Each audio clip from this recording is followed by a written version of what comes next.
എല്ലാ പ്രേക്ഷകർക്കും പുതിയൊരു വീഡിയോയിലേക്ക് സ്വാഗതം. ദുൽഖർ നായകനായി എത്തുന്ന തെലുങ്കു ചിത്രമായ കാന്തയുടെ ഒഫീഷ്യൽ ടീസർ കഴിഞ്ഞ ദിവസമായിരുന്നല്ലോ, അതായത് ഈ കഴിഞ്ഞുപോയ ജൂലൈ 28-ാം തീയതിയാണല്ലോ പുറത്തു വന്നത്. ടീസർ പുറത്തു വന്നതോടുകൂടി തന്നെ ഗംഭീര അഭിപ്രായവും ദുൽഖറിന്റെ ഗംഭീര പ്രകടനവുമാണ് ടീസറിൽ നമ്മൾ കണ്ടത്. ടീസർ പുറത്തു വന്ന് 3 ദിവസങ്ങൾ പിന്നിടുമ്പോൾ തന്നെ 5 കോടിക്ക് മുകളിലുള്ള പ്രേക്ഷകരാണ് ചിത്രത്തിന്റെ ടീസർ ഇതിനോടകം തന്നെ യൂട്യൂബിലൂടെ കണ്ടു കഴിഞ്ഞിരിക്കുന്നത്. ഇപ്പോഴത്തെ ദുൽഖറിന്റെ കാന്ത മറ്റൊരു നേട്ടവും കൂടി സ്വന്തമാക്കിയിരിക്കുകയാണ്.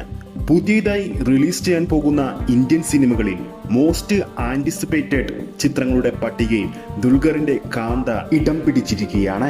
ഏകദേശം ചിത്രത്തിന്റെ റിലീസിന് ഇനി 42 ദിവസങ്ങൾ കൂടി ബാക്കിയുണ്ട്. ഈ വരുന്ന സെപ്റ്റംബർ 12-നാണ് ചിത്രം തിയേറ്ററുകളിലേക്ക് എത്തുന്നത്.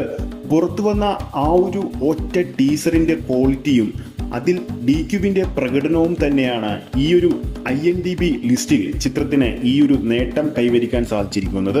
ബ്ലോക്ക് ബസ്റ്റർ ഹിറ്റായ ലക്കി ഭാസ്കറിന് ശേഷം വീണ്ടും DQ തെലുങ്കിൽ നായകനായി എത്തുന്ന ചിത്രമെന്ന നിലയിൽ തന്നെ കാന്ത ഇതിനോടകം തന്നെ ശ്രദ്ധ നേടിയിരുന്നു. റാണ രഘുപതിയുടെ സ്പിരിറ്റ് മീഡിയയും DQവിന്റെ നിർമ്മാണ കമ്പനിയുമാണ് കാന്ത എന്ന സിനിമ നിർമ്മിച്ചിരിക്കുന്നത്.